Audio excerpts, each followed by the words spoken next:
নমস্কার বন্ধুরা, কেমন আছেন সবাই? গল্প যেখানে সত্যি চ্যানেলের আরও একটি নতুন গল্পে আপনাদের আবারও সকলকে স্বাগত জানাই।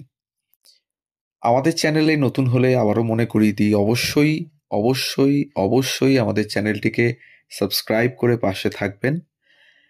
বেল আইকনটিকেও অবশ্যই প্রেস করে নেবেন পরবর্তী গল্প যাতে খুব তাড়াতাড়ি আপনাদের কাছে পৌঁছে যেতে পারে। আমাদের গল্পগুলো প্রধানত বিশেষত তথ্যমূলক কিছু উপস্থাপনা মাত্র। এর মধ্যে বিবিধ তথ্য সাধারণত যেগুলো আমাদের লাগতে পারে বিভিন্ন কুইজ কম্পিটিশনের জন্য, বা ধরুন কোনো চাকরির পরীক্ষায় কিছু বিশদে জানতে আমাদের হয়, সেইগুলোর বিষয়ে তথ্য আমাদের এই গল্পগুলোতে থাকে। তাই আপনারা ফলো করুন, আমাদের পাশে থাকুন, এবং আমরাও বিভিন্ন দিক থেকে চেষ্টা করব যাতে আপনাদের কাছে সঠিক তথ্যটা তুলে দিতে পারি। আচ্ছা, আপনাদের মনে আছে নিশ্চয়ই ওই গুপি গাইন বাঘা বাইনের সেই জাদুকর চরিত্র? হ্যাঁ, ঠিক ধরেছেন, বরফি। কিংবা সোনার কেল্লা ছবিতে ফেলুদা সিধু জাটাকে। ওই অভিনেতা আসল নাম হারিন চট্টোপাধ্যায়, কিন্তু তার পুরো নাম হলো হরীন্দ্রনাথ চট্টোপাধ্যায়। আরো অনেক জনপ্রিয় হিন্দি ও বাংলা ছবিতে দেখা মিলেছে তার। 1898 সালের 2রা এপ্রিল হরীন্দ্রনাথের জন্ম হয়। তার পরিবারের অন্যান্য সদস্যরাও ছিলেন বিখ্যাত।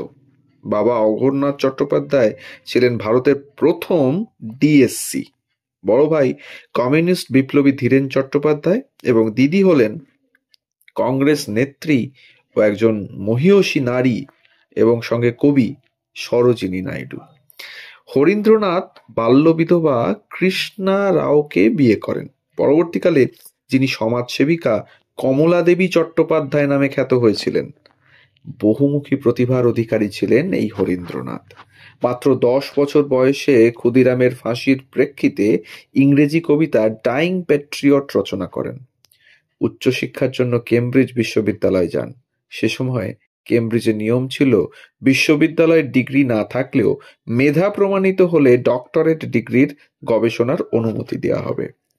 প্রতিভাবান হরীন্দ্রনাথ তার ফিস্ট অফ ইয়ুথ কাব্যগ্রন্থের জন্য গবেষণার সুযোগ পান। তার কবিতার প্রশংসা করেছিলেন স্বয়ং কবি রবীন্দ্রনাথ ঠাকুর। হিন্দিতে লেখা তার ছোটদের কবিতা আজও শিশুপাঠ্য। আবার তিনি অনুবাদও করেছিলেন গান কবিতা।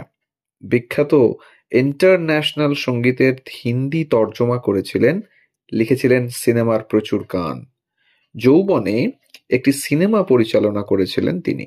ব্রিটিশ শাসনের অবসানে গণনাট্য সংঘের তার সৃষ্টি সুরজ অস্ত হো গয়া আজও লোকের মুখে মুখে ফেরে। বম্বেতে থাকাকালীন চিত্র পরিচালক ঋষিকেশ মুখোপাধ্যায়ের সাথে ঘনিষ্ঠতা হয় তার।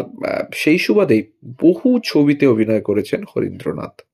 তার অভিনীত হিন্দি ছবিগুলি হল আশীর্বাদ, সাহেব বিবি और गुलाम, রাত और দিন, তেরে ঘর কে সামনে, চলা মুরারি হিরো বননে, বাবুর্চি, গৃহপ্রবেশ ইত্যাদি।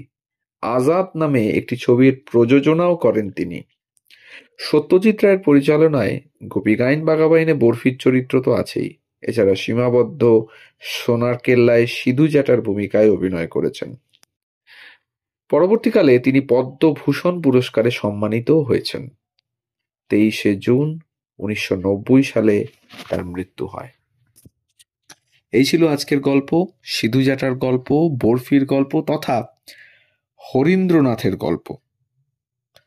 আমাদের গল্প যদি ভালো লাগে তাহলে অবশ্যই আমাদের চ্যানেলটিকে সাবস্ক্রাইব করে পাশে থাকবেন, বেল আইকনটিকে প্রেস করবেন, কমেন্ট করবেন, ভালো লাগলে একটু কাছের মানুষদের সাথে শেয়ার করবেন। সবাই ভালো থাকবেন, ধন্যবাদ।